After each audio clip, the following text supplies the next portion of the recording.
네, 두 번째 시간입니다. 그러면 이런 동양인과 서양인이 왜 이렇게 다르게 됐나? 여러 가지 있겠죠. 그러나 또 한 가지 제가 유력하게 제시할 근거가 하나 있습니다. 그건 뭐냐? 뇌가 달라요. 유럽인과 동양인은 뇌가 다릅니다. 그러니까 유럽인과 동양인이 뇌가 달라서 결국은 우리의 모든 정보 출력이 뇌를 통해서 나오는 거라면 서양인의 뇌쓰기와 동양인의 뇌쓰기가 다르기 때문에 문양도 다르게 됐다. 이렇게 말할 수 있죠. 중국과 한국과 일본이 같은 동양인인데도 문양이 다른 것은, 문양 양식이 다른 것은 결국은 뇌가 다르기 때문이다. 이렇게 말할 수 있어요. 우리 뇌라는 것은 엄마 뱃속에서 나올 때 기본형이 되게 만들어져 나옵니다. 유럽인과 동양인은 이미 태어날 때 뇌가 다르게 태어나고 중국, 한국, 일본인이 다르게 태어납니다. 그건 왜 그러냐면 한국인은 한국인끼리만 결혼하기 때문입니다. 결혼에 의해서 유전자가 물려지기 때문에. 자, 이건 위에 거는 유럽인 형 뇌고 아래는 아시아인, 동양인형 뇌입니다. 여기 빨강색은 개인차가 많은 부위입니다. 제가 전공하는 것은 미술해부학이라는 건데, 미술해부학이란 자연물의 모양에 대해서 연구하는 학문입니다. 색깔 같은 건 또 다른 분들이 연구를 하니까 우리는 모양에 대해서 연구를 합니다. 레오나르도 다빈치를 개조로 삼고 자연물의 모양에 대해서 연구를 하는데, 뇌도 자연물이라고 보고 우리는 연구를 하고 있어요. 뇌의 모양을 동양인과 서양인을 비교해 보면 이 빨강색은 개인차가 많은 부위입니다. 유럽인은 왼쪽 이마에 개인차가 적습니다. 동양인은 오른쪽 이마에 개인차가 적습니다. 뒤통수를 보면 유럽인은 오른쪽 뒤통수에 개인차가 적습니다. 동양인은 왼쪽 뒤통수에 개인차가 적습니다. 이렇게 좌우가 반대로 되어 있죠. 옆머리를 보면 유럽인은 오른쪽 옆머리에 개인차가 아주 많은데 동양인은 양쪽 다 개인차가 적고, 유럽인은 왼쪽 뇌 귀 뒤에 개인차가 거의 없습니다. 그런데 동양인은 오른쪽 귀 뒤에 개인차가 거의 없습니다. 이렇게 좌우가 엇갈려 반대로 되어 있습니다. 그래서 저는 좌우가 원수 척졌다에 척자를 써서 대척형이다. 이렇게 말하고 있습니다. 이게 어떤 의미가 있느냐? 예를 들어서 유럽에서는 왼쪽 뇌로 만든 문화는, 왼쪽 뇌는 서로 다 비슷하게 한 것을 가지고 있기 때문에 왼쪽 뇌가 만든 문화는 서로 다 잘 통하는 겁니다. 그러나 오른쪽 뇌가 만든 문화는 사용자 수가 갈리는 겁니다. 그래서 사용자가 줄어들 수도 있기 때문에 몇천 년이 지나고 나면 유럽에서는 왼쪽 뇌로 만든 문화는 점점 사용자가 많아져서 전승이 되고, 오른쪽 뇌로 만든 문화는 전승이 안 되는 거죠. 동양에서는 반대 일이 일어나는 겁니다. 그래서 사실은 그 차이가 크진 않은데 얼마 동안 수천 년을 지나고 나면 그 차이가 크게 나타나게 되는 거죠. 그래서 저는 이 뇌는 부모로부터 타고나는 거고 조상으로부터 타고나는 거기 때문에 변화하지만, 그러나 기본적으로는 유전적인 어떤 제한을 받기 때문에 이것이 우리 문화를 설명하는 데도 한 가지 방법이 된다. 이렇게 생각하고 있습니다.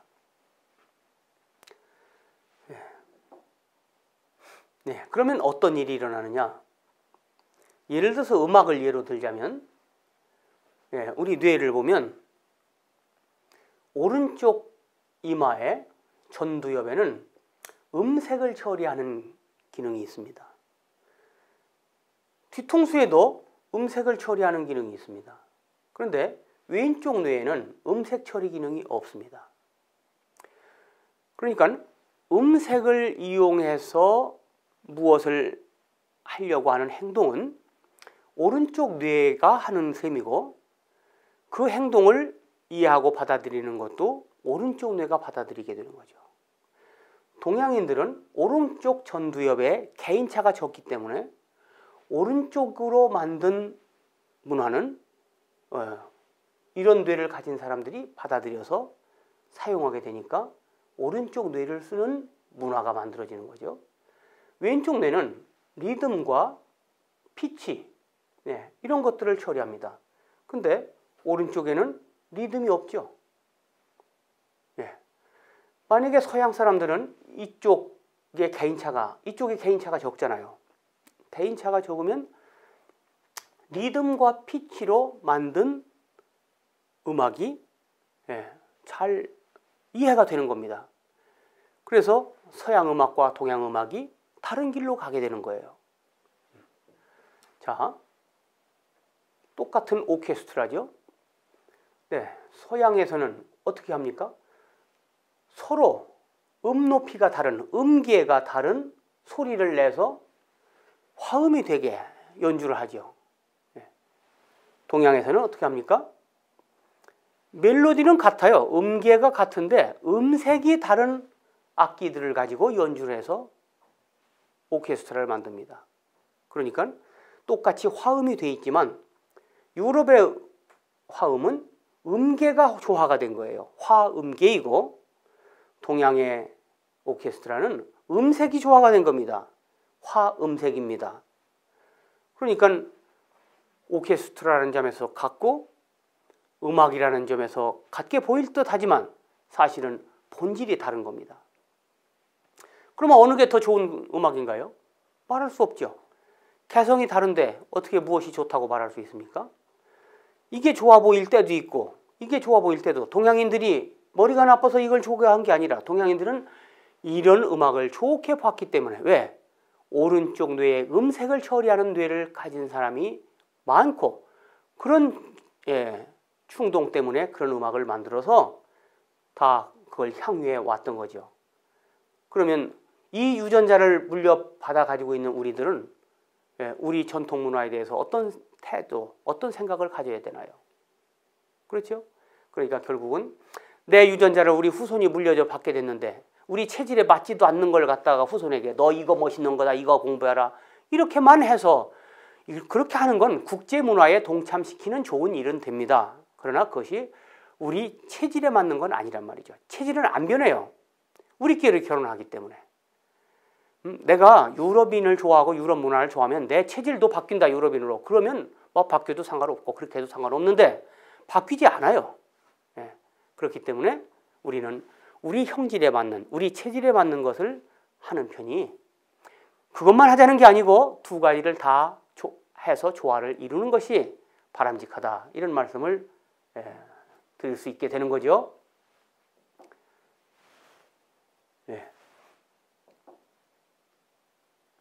자, 그럼 우리 한국인이 어떻게 해서 생겼나?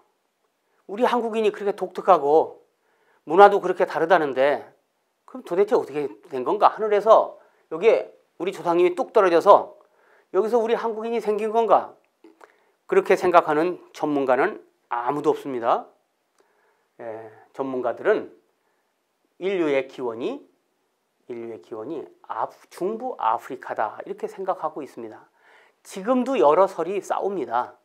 그런데 점점 중부 아프리카 단일 기원설이 점점 조금 더 증거가 많아지고 있습니다. 우리 조상님들이 한국 땅에서 생겼으면 저도 좋겠습니다. 근데 그런 것 같지 않아요. 왜 그러냐면 사람은 털이 없잖아요. 털이 없는 채 태어나는 거예요. 왜? 유전적으로 그렇게 태어나는 거예요. 그러면 보온장치가 옷을 발명하기 전에는 추운 곳에서는 살 수가 없어요. 살 수가 없다는 말은 생활할 수 없다는 말이 아니라 생존할 수 없습니다. 우리는 체온이 4도만 떨어지면 중심 체온이 4도만 떨어지면 스스로 깨어나지 못합니다. 우리가 36.5도라고 알고 계시죠? 32도만 되면 혼수 상태가 돼서 그 다음에 스스로 깨어나지를 못해요. 그러니까 사람이 나체로 살 수 있는 곳에서만 사람이 살 수 있는 거예요. 나체로 살 수 있는 곳은 연중 26도 이하로 내려가지 않는 지역이에요. 사람이 나체로 살 수 있는 임계 온도가 26도입니다.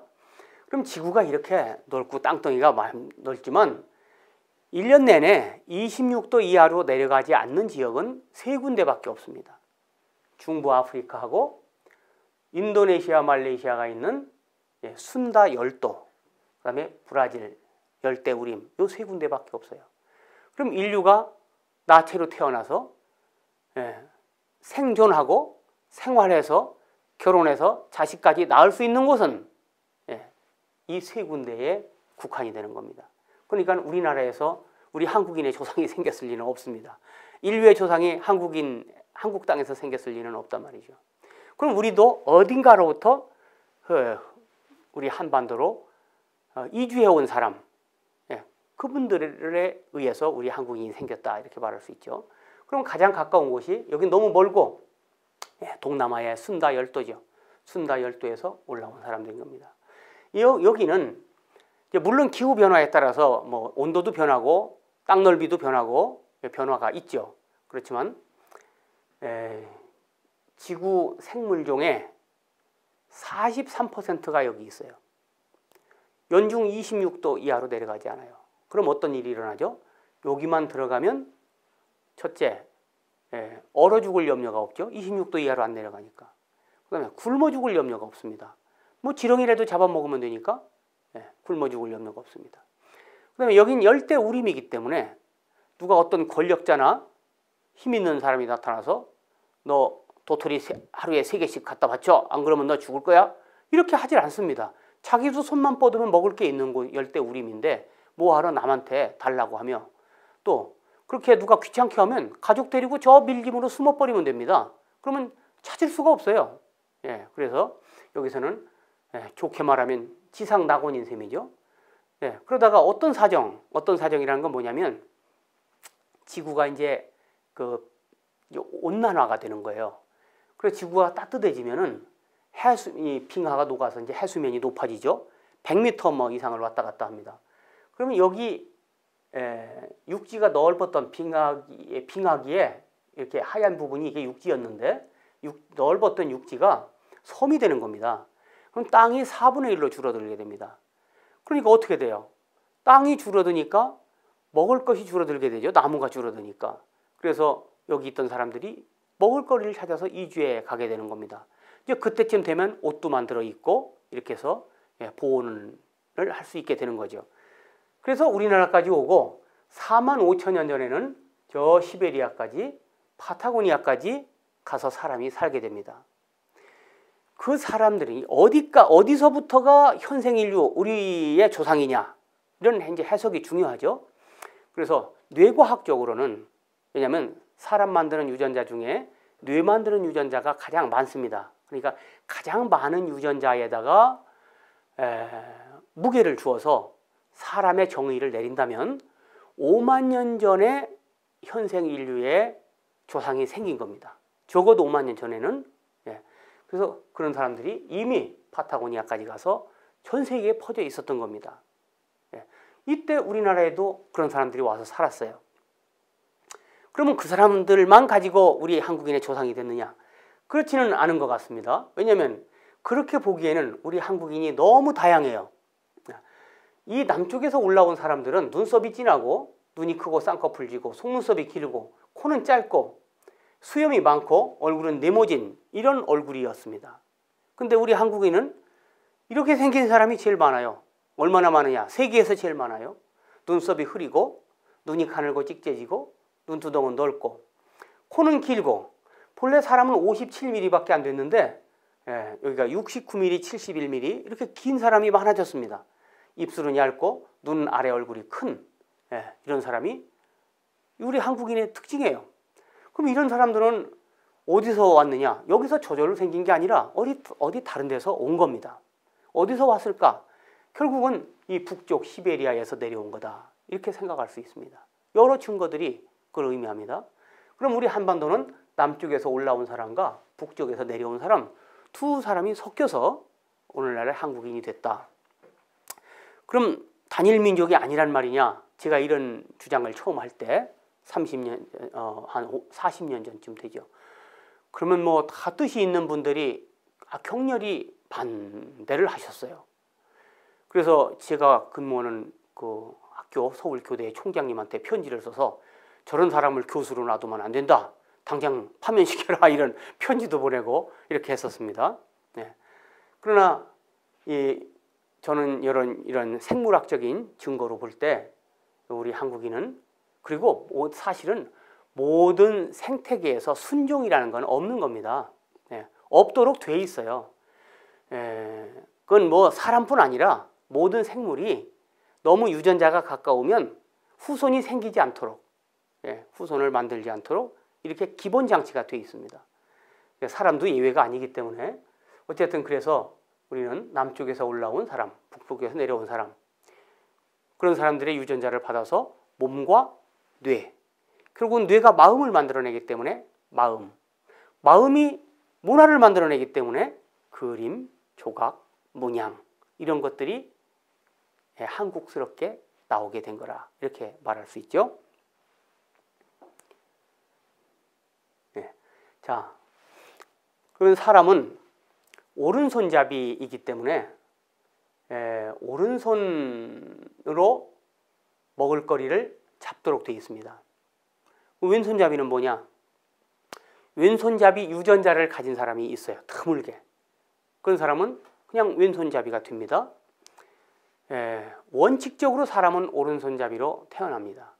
그래서 아프리카에서 오른손잡이인 사람이 오른쪽에 있는 과일을 발견하고 그걸 크게 보고, 이거보다 위에 있는 것을 크게 보고, 위에 것 중에 오른쪽 것을 크게 보는 사람이 아프리카에서 우리나라까지 온 겁니다. 그런데 나중에 왼쪽 것을 크게 보는 사람, 2, 4분면에 있는 것을 크게 보는 뇌를 가진 사람이 나중에 우리나라로 다시 들어온 겁니다. 그래서 현재 우리 한국 사람은 이걸 크게 보거나 이걸 크게 보거나 하는데, 한국 사람은 양쪽을 중에 하나를 크게 보기 때문에 문양에 있어서도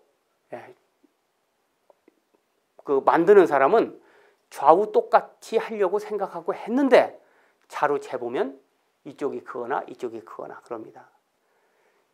예를 들어서 이쪽을 크게 보는 사람은 균형을 맞추기 위해서 이쪽을 작게 그리겠죠.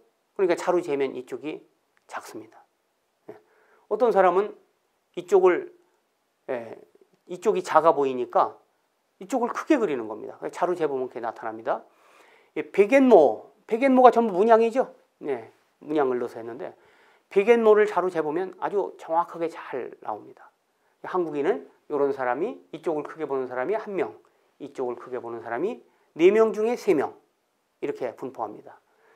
그런 뭘 말하는 거냐면 그런 삐뚤어진 뇌를 가진 사람이 우리나라에 두 종류가 섞여 산다. 이걸 말하는 거죠. 그럼 뇌가 삐뚤어진 거 잘못된 거 아닌가요? 이렇게 생각하실 수 있는데 잘못됐다고 말할 수도 있죠. 그렇지만 잘못되어 있다고는 하지만 그것이 생활에 좋은 점도 있습니다. 왜냐하면 아침에 굴 속에서 나왔더니 과일이 땅에 나무에 걸려 있습니다.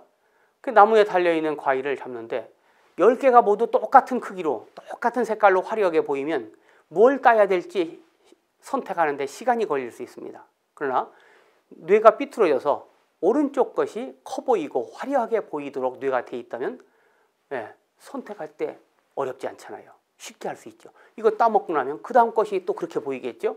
그렇게 해서 살아가는데, 생존하는데 불리한 조건이 아니었기 때문에 삐뚤어진 뇌가 계속 유전적으로 전승이 돼서 현대 한국인, 현대 세계 인류는 다 삐뚤어진 뇌를 가지고 있습니다.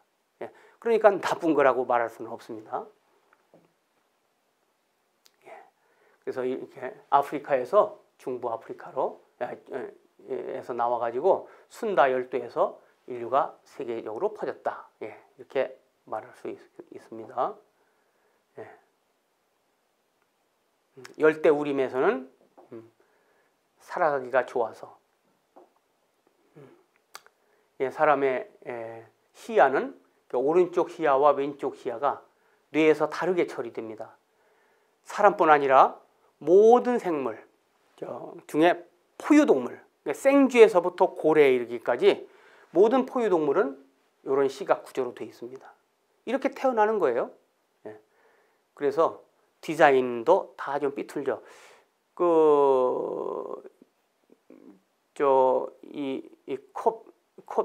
스타벅스 그의 여신도 이게 좌우가 삐뚤게 일부러 디자인을 했다는 거 아닙니까? 예.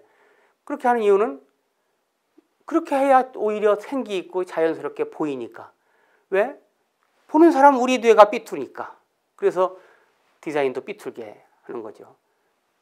그래서 우리 한국인에 대해서 잘 알면은 한국 문화에 대해서 잘 알 수 있고 그 원리를 적용해서 디자인에도 문양에도 적용할 수 있습니다.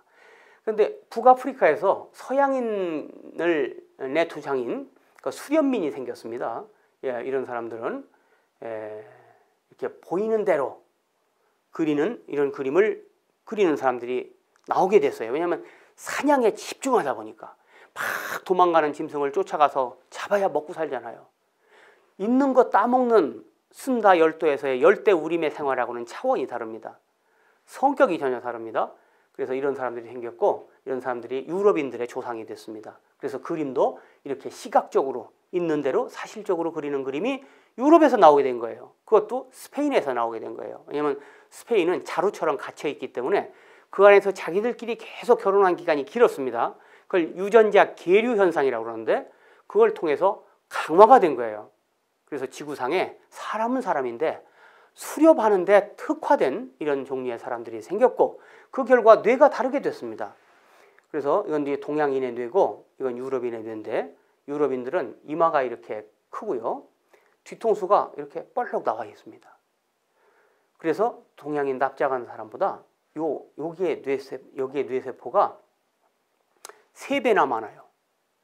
3배 많다고 해서 누구나 3배 능력을 가진 건 아니에요. 많아도 쓰지 않으면 소용없으니까. 근데 3배 일단 많습니다. 그래서 여기를 많이 쓰게 되면 이런 그림을 그리게 되는 거죠. 우리 동양에서는 이런 그림을 그린 사람이 한 명도 없습니다. 동양미술사상. 내 친구 그런 거 잘 그리던데요. 배워서 그리는 겁니다. 스스로 자발적으로 그런 그림을 그린 사람이 없어요. 그래서 동양인 뇌와 서양인 뇌를 이렇게 비교하면은 유럽인은 이마가 나오고 또 동양인은 유럽인은 뒤통수가 나오고 그다음에 동양인은 손해가 큽니다. 손해가 크고 측두엽이 크고 두정엽이 크고 여기가 크고 여기가 크고 그다음에 서양인은 앞뒤가 크고 그 우리가 유럽 서양인들 앞뒤 짱구인 이유가 뭐 재울 때 옆으로 재워서 그런가 봐 뭐 이런 얘기하지만 다 그런 거 다 전문가들이 연구를 했어요. 원래 뇌가 그렇기 때문에 그렇게 된 겁니다. 요즘 아이들 막 엎어 길러 가지고 두상이 좀 달라졌다 그러는데 그렇지 않습니다. 크면 다 되돌아옵니다. 유전에 의해서 크게 영향을 받습니다. 이 사람들이 유럽을 지나서 우랄, 알타이 여기를 넘어올 수가 없었어요. 빙하기 동안. 그래서 인도까지 내려갔습니다. 여기까지 유럽인 유전자를 가진 사람들이 대부분을 차지해서 살게 됐고 15,000년 동안 이쪽이 서로 빙하기 때문에 결혼을 할 수 없었기 때문에 결과적으로 유럽인과 아시아인은 지금 매우 다르게 돼버렸고 또 아시아인은 아시아인끼리만 결혼하고 유럽인은 유럽인끼리만 결혼하죠. 지금도. 그래서 이 유전자 종격이 바뀌지 않는 겁니다. 그 말은 무슨 말이죠? 이 동네에서 여기서 살던 사람들이 만든 문화는 그대로 앞으로도 계속된다. 여기도 형질이 계속되고 문화도 문양도 계속된다는 걸 의미하는 겁니다. 그런데 만년 전에 알타이 산맥의 빙하가 먼저 녹았습니다. 그래서 이 사람들이 넘어서 오게 됐어요. 와가지고 시베리아를 지나서 만주를 통해서 우리나라와 일본 또 일부는 메소아메리카로 건너가게 됐던 겁니다. 이렇게 돼서 결국은 우리 한 반도에는 남쪽에서부터 올라온 본래 남방계형 뇌, 그 뇌가 만든 디자인적인 감각이 지금까지 남아있게 되는 거고 그런 사람이 그 유전자가 지금도 있으니까. 그다음에 만년 전부터 오랄 알타이를 지나서 시베리아를 통해서 우리나라에 내려온 사람들의 유전자가 지금 남아있고 그 사람들의 뇌가 만든 디자인 감각이 우리에게 남아있고 이렇게 돼서 우리 문화가 생긴 겁니다. 그러면 다 섞여서 우리 것이 뭔지 모르지 않겠느냐? 그래도 있습니다. 왜냐하면 이 문양을 만드는 분들은 지배층이 아니고 서민들이 만듭니다. 지배층은 새로운 국제 문화를 받아들여서 생활을 하기 때문에 좀 우리 체질과 다르게 될 수 있습니다. 그러나 일반 서민은 본래 자기들이 가지고 있는 생활 문화를 그대로 가지고 쓰기 때문에 서민들이 가지고 있던 감각, 이건 바로 남방계적인 감각이죠. 그 남방계적인 감각이 가장 많이 잔류되어 있는 것이 우리 한국의 문양이다. 이렇게 말할 수 있습니다. 중국에도 남방계, 일본에도 남방계가 살고 있지만 우리 한국 땅에 그 남방계 유전자적인 영향이 가장 높다. 그래서 그것이 우리 한국 문양의 가장 기본 바탕이 된다. 우리 한국 문양이 어때요? 야나기 무네요시가 말한 것처럼 우직하고 솔직하고 담백하고 이런 것이 바로 뭐냐? 우리나라에 맨 먼저 왔던 그런 남방계적인 그런 감각. 그건 뭐냐? 그 사람들은 왼쪽 뇌를 쓰는 문화예요. 그래서 왼쪽 뇌를 가지고 만든 디자인, 이것이 결국 우리의 전통 문양의 뇌과학적인 그런 핵심이다. 이렇게 말할 수 있겠습니다. 두 번째 시간을 이 정도로 마치겠습니다. 잠시 쉬었다가 또 진행하겠습니다.